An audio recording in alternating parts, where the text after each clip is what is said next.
Continuamos con las clases de análisis macroeconómico, unidad 6. Continuamos con el sector externo y ahora nos vamos a insertar en lo que es el mercado de divisas. El mercado de divisas es un mercado donde las empresas, los individuos y los bancos compran y venden monedas de diferentes países. La oferta y demanda de divisas, ¿sí? Ese es el mercado de divisas.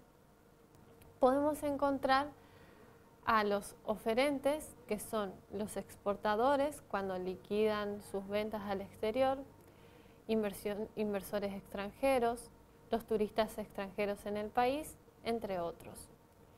Y son demandantes de divisas los importadores, los inversores que desean invertir en el extranjero y los turistas residentes que viajan al exterior. Los bancos operan como cámaras de compensación de divisas ofrecidas y demandadas en el curso de transacciones extranjeras realizadas por los residentes de una nación. Los niveles de operadores que se pueden identificar dentro del mercado de divisas son los siguientes. Tenemos los usuarios tradicionales, los turistas, los exportadores o importadores, los inversores. También tenemos los bancos comerciales, los corredores de divisas por medio de los cuales los bancos comerciales nivelan sus flujos de entradas y de salidas de divisas entre sí, y el Banco Central, que actúa como vendedor o comprador de última instancia. Tenemos sistemas de tipos de cambios, que son los conjuntos de reglas que describen el papel del Banco Central de la República Argentina en el mercado de divisas.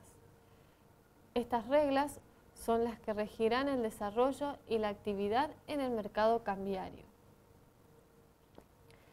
Tenemos o se pueden encontrar diferentes sistemas de tipo de cambios. Tenemos el sistema de cambio fijo, el sistema de cambio flexible y el sistema de tipo de cambio mixto. ¿Cómo funciona el sistema de tipo de cambio fijo?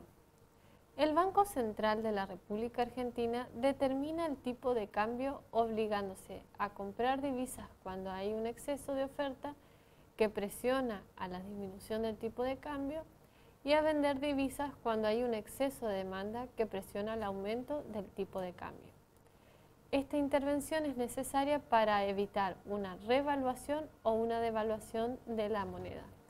Esto es lo que se dio en la década del 90 con el tipo de cambio 1 a 1 con el dólar. Un sistema de tipo de cambio flexible es cuando el mercado es quien determina el precio de la divisa, es decir, cuando la oferta y la demanda de divisas se equilibran. En este caso tenemos en el gráfico, muestra cómo es la relación entre la cantidad de divisas y el tipo de cambio nominal. Un aumento, por ejemplo, de la demanda de divisas provoca un aumento del precio de la divisa, es decir, una depreciación de la moneda local. Lo contrario sucedería si cambia la oferta. ¿Cómo interviene el Banco Central de la República Argentina? En la realidad, los sistemas aplicados en los países raramente se encuentran en los extremos mencionados. Siempre hay una intervención del Banco Central porque tiene que mantener el valor de la moneda nacional. Entonces se dice que hay una flotación sucia, ¿sí?, o un intervencionismo, cuando el Banco Central interviene amortiguando los cambios de una oferta y demanda para evitar en parte variaciones del tipo de cambio, ya que, como veremos más adelante, este influye en el nivel o en el estado de la economía. Cuando hay un sistema de tipo de cambio mixto, el tipo de cambio es flexible dentro de una banda de flotación que consiste en la fijación de un piso y un techo al valor de la divisa. Por ejemplo, se puede dar que con respecto al dólar se diga que el dólar no puede estar menor a 4 pesos ni mayor a 6 pesos. Entonces, si el tipo de cambio tiene a superar esos límites, el Banco Central interviene comprando o vendiendo como si se estuviera en un sistema de tipo de cambio fijo para que no rompa esos límites. Siempre cuando estamos hablando del mercado de divisas, estamos hablando de un tipo de cambio nominal. Este tipo de cambio nominal, que lo denotamos con la letra E mayúscula, es el precio de una moneda expresado en términos de otra. Es decir, es el número de unidades de moneda nacional que debo entregar por una unidad de moneda extranjera. Por ejemplo, cuando decimos que el dólar está a 8,50, es decir que necesitamos 8 pesos con 50 para comprar un dólar. Ya cuando hablamos de tipo de cambio real, estamos hablando de su denotación con respecto a bienes. Es decir, ¿cuál es la relación de los precios de bienes nacionales expresados en precios de bienes extranjeros? Muestra cuántos bienes debo entregar para comprar una unidad de un bien extranjero. El tipo de cambio real se expresa de la siguiente forma. Se lo denomina con la letra griega epsilon y viene dado por la siguiente igualdad, donde en el numerador tenemos el tipo de cambio nominal multiplicado por el nivel general de precios del resto del mundo o del país en cuestión, sobre el nivel general de precios internos o del país. Aquí en este gráfico podemos ver la evolución diaria del tipo de cambio nominal del peso argentino frente al dólar estadounidense, que va desde diciembre del 2008 hacia diciembre del 2010. Aquí se puede observar cómo fue aumentando, ¿sí? Es una serie diaria en la que está con líneas y las líneas discontinuas son el promedio mensual. En este caso vemos la evolución diaria del tipo de cambio nominal del peso argentino, pero frente al euro, también desde diciembre del 2008 al diciembre del 2010. Y acá es la evolución diaria del tipo de cambio nominal del peso argentino frente a la moneda de un vecino, un país vecino, el real brasileño, durante los periodos 2008 al 2010.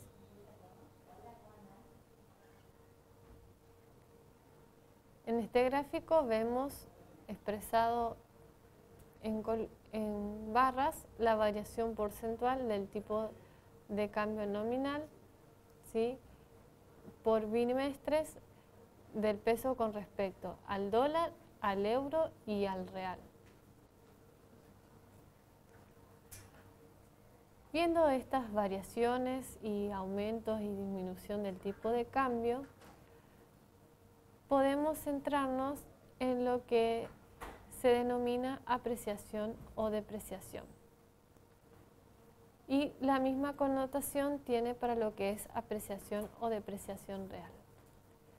Una apreciación real implica que los bienes nacionales se hicieron más caros en términos de bienes extranjeros, o que en términos de precios relativos nuestros bienes se encarecieron. Lo mismo pasa con el tipo de cambio nominal. Cuando hay una apreciación, es decir, que nuestra moneda bajó su precio con respecto a la otra moneda. En cambio, hay una depreciación real, cuando los bienes nacionales se hicieron más baratos en términos de bienes extranjeros o que en términos de precios relativos nuestros bienes se abarataron. En estos casos, cuando hay apreciación, se tiende a importar más, y cuando hay depreciación se tiende a exportar más porque somos más baratos con respecto al resto del mundo. Este proceso puede darse aún aunque no cambie el tipo de cambio nominal. Aquí vemos, por ejemplo, el índice de términos de intercambio, y con esto de apreciación real y depreciación real, vamos a ver cuál es el efecto de la apertura en el mercado de bienes con respecto al tipo de cambio.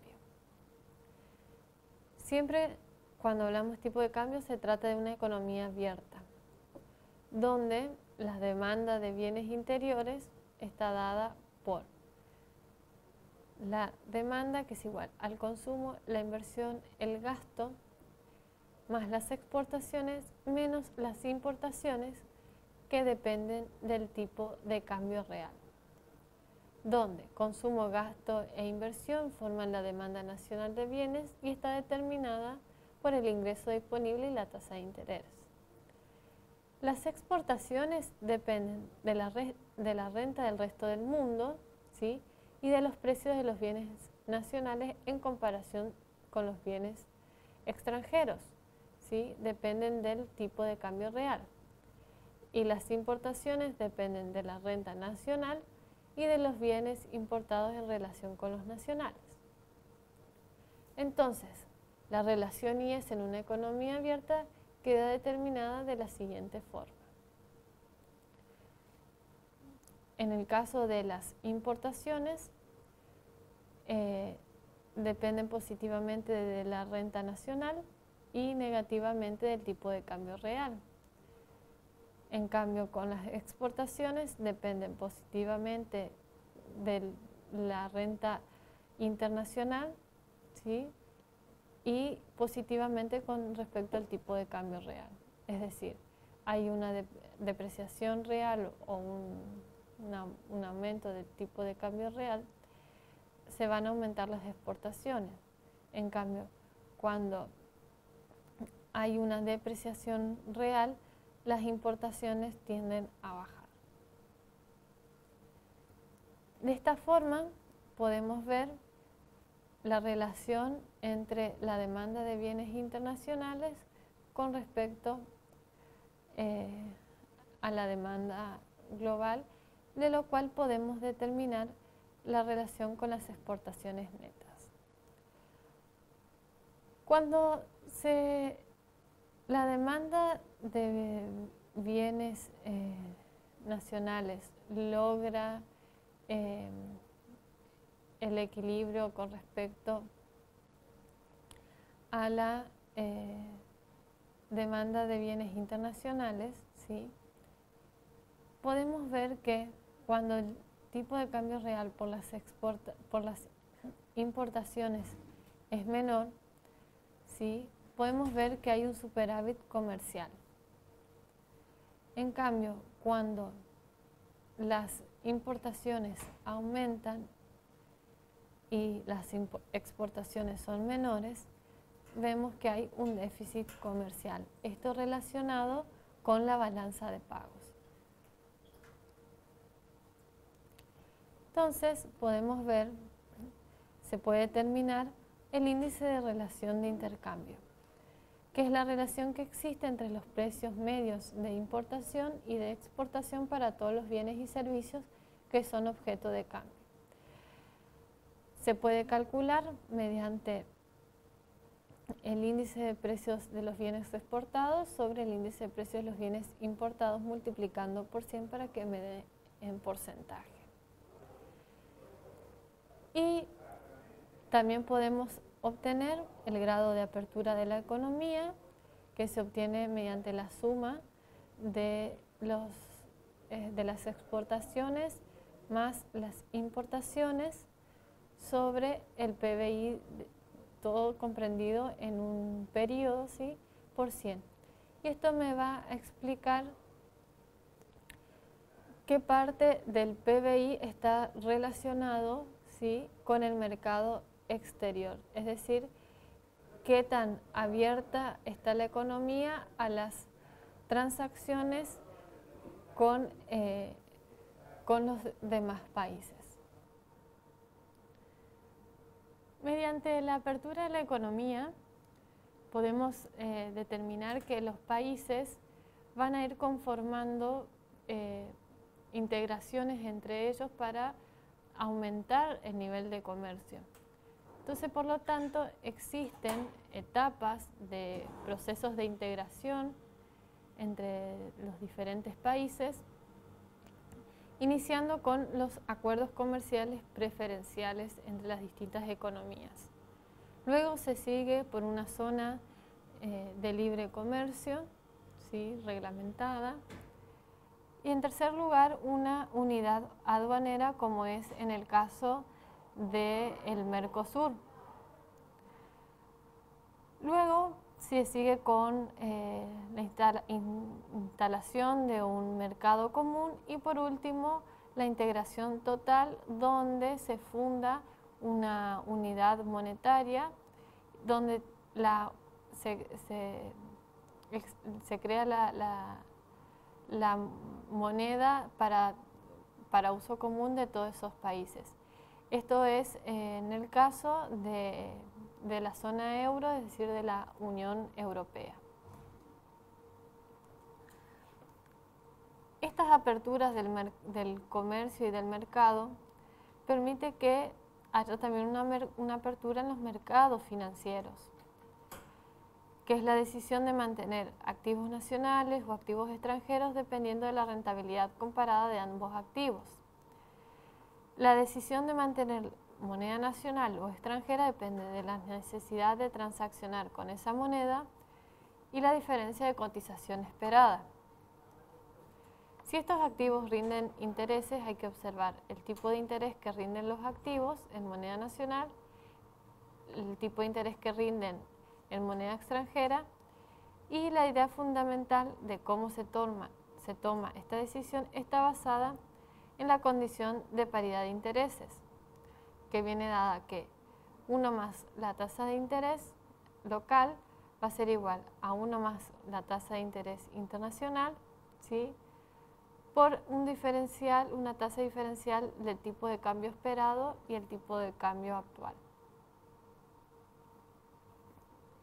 En la medida que el tipo de interés local sea mayor al tipo de interés nacional, es decir, que haya una ganancia o pérdida de cotización de la moneda extranjera, se da un incentivo a la inversión en activos nacionales, porque por tipo de cambio y por rentabilidad que viene dada por la tasa de interés, los activos nacionales son más propicios para invertir que activos extranjeros. En cambio, cuando pasa lo contrario, donde 1 más la tasa de interés nacional sea menor a 1 más la tasa de interés internacional o de otros países, más la ganancia o pérdida de cotización de la moneda extranjera, se da un incentivo a la inversión en activos en moneda extranjera. Este análisis también permite ver, independientemente de que las rentabilidades de activos en diferentes monedas estén equiparadas, si hay expectativas de apreciación o depreciación cambiaria, hay incentivos a la venta o a la compra de activos en moneda extranjera. Esto se ve en la ecuación en la parte que contempla el tipo de cambio esperado. De acuerdo, y ya para finalizar, a todo lo visto, se puede afirmar que en el mercado de divisas y en la determinación del tipo de cambio influye el nivel de gasto y de producto tanto nacional como extranjero, definiendo volúmenes y valores de exportaciones y de importaciones, los precios nacionales y extranjeros, que definen la competitividad de un país y por lo tanto su posibilidad de exportar e importar, y finalmente los tipos de intereses nacionales y extranjeros que definen la capacidad para atraer capitales. De esta forma, finalizamos con la unidad número 6, esperándolo para la próxima clase que daremos la unidad número 7.